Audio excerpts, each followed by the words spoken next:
Hi everyone, this is Natalie Noir and my co-host Dawn Mist, and we're from MySoulrenity.com. We are certified life coaches who feel like our passion to search within and express that outward needs to be shared. We're excited to help others to do the same on their own journey. Soulrenity Sunday is a broadcast on the last Sunday of the month, and it's a complement to our main site. This is a short spiritual forecast founded in intuition where we will soul seek while hoping for the best but preparing for the unexpected during the month. Our goal is always to stop, listen, and get in touch with our authentic selves while decoding the messages that are being shown to us each day. Are you ready to reconnect with your Soulrenity? So we're just going to jump into May of 2019's forecast. And May is going to be the month for balance. I know a lot of us have been feeling slightly off kilter or a little uneasy or uncentered. And I just want you guys to know you are not the only ones who are going to be feeling that at the end of April and into May. Many of us are feeling a sort of imbalance that we can't really figure out. Isn't that right, Dawn? Yeah, it's already starting. I've had it. Yeah. Had it this week. I was going to say, we've been talking nonstop for the past 10 days about how sort of uncentered and unbalanced we're feeling. And it's not even necessarily us, it's the things around us.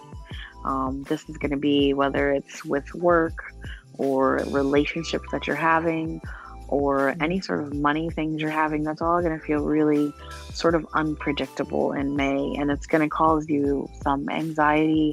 It's going to cause you to feel uneasy. And so the main message for May is going to be to find balance. And that starts with just finding what balance means to you. I know for me, it's journaling. I know for Dawn, it's meditation. I know for some other people, it's different ideas about finding what that balance is. Yep. And it feels like spring, that bouncy spring energy that we've been having is now causing a teeter. Now it's kind of off course. And that's I've been finding myself at the start of this month not able to actually meditate. There's a lot of times that it was so high octane everything that all the things that came flying at me, I couldn't find any of that balance. And it was now I feel like it's like, okay, time to take a step back. What are you doing? Yep. Trying to figure it out. And that starts with self-discipline. We often waste a lot of time procrastinating and not following through on the things that we set for ourselves. And this just makes us feel overwhelmed and guilty and ultimately totally unbalanced. And so I always try and think of the ways that I can go back to practicing self-balance to sort of make myself feel more centered. These are things I can rely on. And so I try to get rid of my distractions. I try to change my priorities around, I'm going to look at what I'm doing this month and see what's most important and if there's things that need to happen. And with that self-discipline, I'm going to need to set some personal boundaries, such as what time I'm going to sleep and what I'm eating, so that I can feel good overall again, mind, body, and spirit all in line again. It's going to come with that self-discipline. I think that uncertainty is definitely going on in my life. So I'm going to have to agree with this. Mm-hmm. Yeah, and stay consistent. If you do sort of make these self-discipline, actions and boundaries, you want to be consistent with your own actions because that's an important aspect of balance. And even though it's not the fun aspect, you think about it. If you only ate salads for 1 week, as a part of a plan, and then the next week you only ate fast food, your body and your mind would totally react to that because that wouldn't be a consistency in your actions and what you're giving yourself. And so a lot of the times we do that, we don't have that consistent sort of self balance in place to rely on consistency, especially with food and exercise and how we relax and de-stress. These actually have the biggest areas. These areas have the biggest impact on how we feel in life and how balanced we feel altogether. So how would you say, bring about more of this balance in May, that if it's in other areas, say emotionally? Emotionally, I would say this May coming up has the potential of being very positive, but that's only going to be determined by how you control and improve your overall behavior towards life and the things around you. And that hopefully is going to be just going hand in hand with some of the ways we've said just to find balance. So if you're finding yourself in negative situations or conversations or around negative energy, just try to focus on the positive in that situation. Try to get away from the pessimistic feelings that will be dragging you into that scenario as well. You want to just focus on what you can actually do to feel better about the person, the situation, or whatever kind of dynamics happening.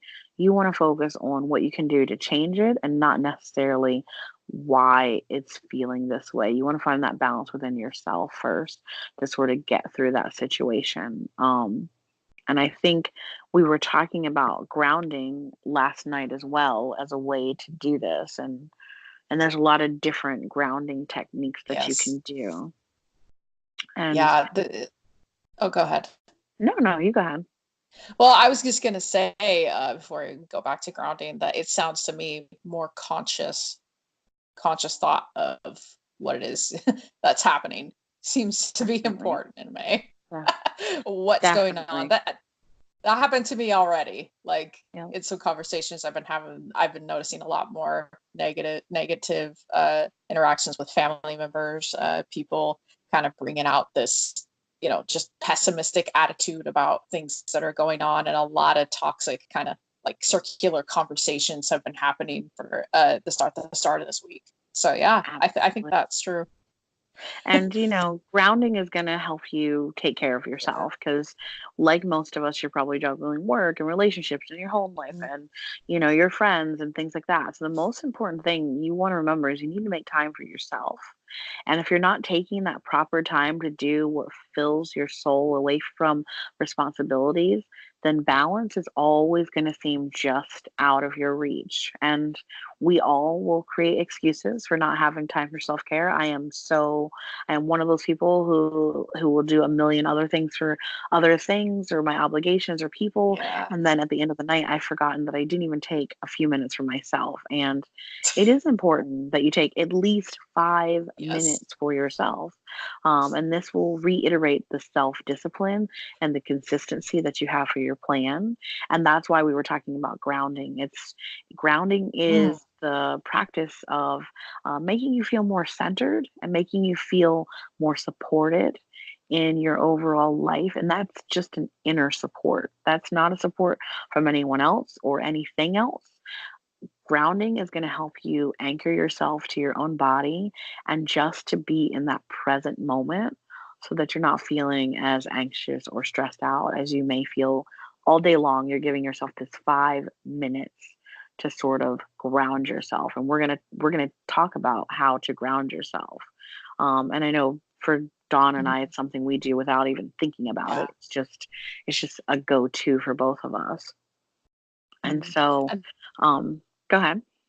There's a lot of different ways you can ground yourself. I mean, if you just set a simple intention, even by uh you know putting going outside, attempting meditation outside, getting I think this was one we talked about last night, taking your shoes off and then just putting your feet on the ground, you know. And it's simple. It sounds silly, but like we wear shoes all the time. We know whenever we're wearing shoes, it's a sense of responsibility. We're wearing shoes to go somewhere. We're wearing shoes because we've just come from somewhere.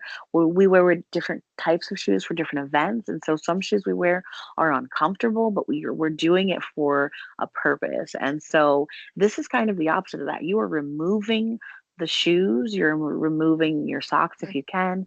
You are just putting your feet on the ground somewhere that's comfortable for you, whether that's, a grassy park or the actual asphalt, or if you live near a beach, the sand. You just want to really dig your feet into the ground and sort of feel connected. And I think you were talking about feeling the roots, sort of Yeah. to speak, weren't you, Dawn?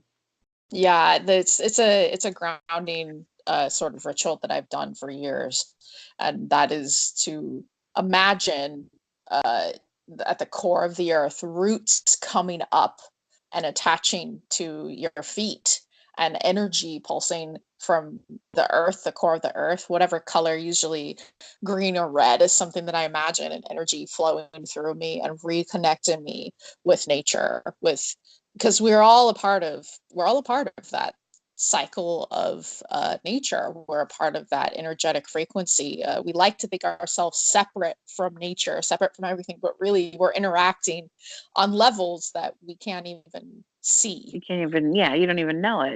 Yeah. It's just happening in the background. And so this is something that will force that intentional presence, and it will force you to focus on what you're doing. You know, we were talking about textures and the temperatures of what sort of place you choose to do grounding in, because obviously the sand at a warm beach is going to give you that warm temperature between your toes and on the soles of your feet, versus walking on asphalt, which might be cooler and a little bit rougher. And so everyone kind of has different places that they feel more comfortable being barefoot and just enjoying being grounded. It can create a sense of calmness within you that you might not even realize. So, you know, the next time you are feeling like you're anxious and things are overwhelming, we both urge you to find a place outside, and it's important that it's outside and not in a house or in a building, because you're still in a structure at that point. We want you to connect directly to the ground, directly to Mother Earth. We want you to sort of plug in there with your feet and really feel what it is you're touching and what that means to you. And you,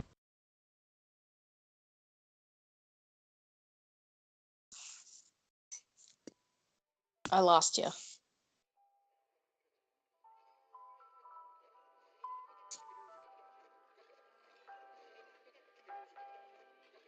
what do you think, Dawn? I lost you for a moment there. Okay, I was just It saying, cut out. if you're grounding yourself, and if you're finding the feeling you enjoy most, whether it's the asphalt, whether it's the beach, whether it's, you know, just the grass, it's important that you find a ground, not a house, not in a building, but actually Mhm. outside, directly to Mother Earth, that you feel connected to. You just give yourself 5 minutes there to just sort of be there in that moment and enjoy that. And hopefully all of this will bring some balance to all the energies that you're Yeah. facing. Yes, I do agree with that. And the most interesting thing about it is how this all links into everything that Natalie's saying, and that is clarity will come when you ground yourself, and you'll be able to consciously pay attention to what is happening and make the right choices for your balance during May. Like that's the cool thing about it, is a simple little exercise like that, to like 5 minutes, as she says, it can make all the It'll make difference a in difference. Just every try single it. day. You know, Mhm. just try it. See what you find out in May. Try grounding 2 or 3 times. Just try to be 5 minutes outside in your favorite place of nature, barefoot. Yeah. Maybe you can't do the no socks thing, and that's okay. You just want to feel connected to this place that is your home. And so we hope that you're able to find balance this month, and we're going to work on it too. So thanks for joining us. Thank you. See you guys soon. Yeah. Stay connected with us on the web via our site, MySoulrenity.com. Follow us on Instagram for inspirational posts at my.soulrenity, on Twitter as msoulrenity, and subscribe, follow, like, do all those things that make your soul happy. Thanks for listening, guys.